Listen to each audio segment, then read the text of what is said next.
Je suis psychologue, expert en éducation et conférencier. Spécialiste de l'enfant et de l'adolescent, j'ai créé un centre qui propose une approche psycho-éducative à destination de jeunes, généralement âgés entre 0 et 25 ans, et qui prend en charge différentes problématiques, que ce soit sur le plan personnel ou sur le plan scolaire.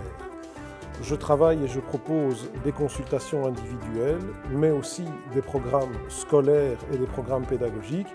et enfin aussi des projets plus spécifiques, comme des séjours à l'étranger.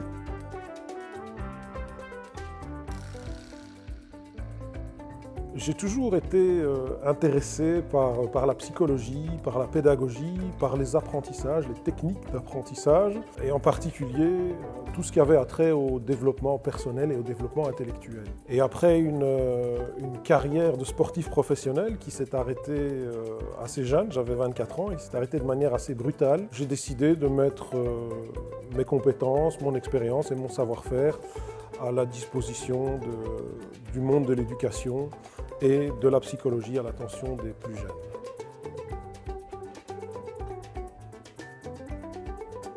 Généralement, ce sont des parents qui s'adressent à moi et qui cherchent des solutions pour leurs enfants qui font face à des difficultés ou qui sont en souffrance sur le plan psychologique ou qui rencontrent des problèmes d'ordre scolaire. Mais j'ai également toute une série d'institutions qui se tournent vers moi, comme le tribunal de la jeunesse. Et alors j'ai également les médias qui me consultent régulièrement pour mon expertise en matière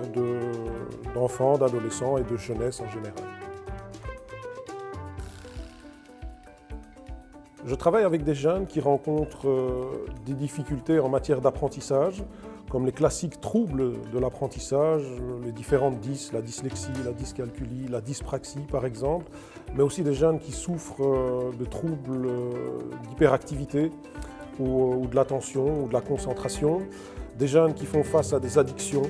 que ce soit le cannabis ou même parfois des drogues un peu plus dures,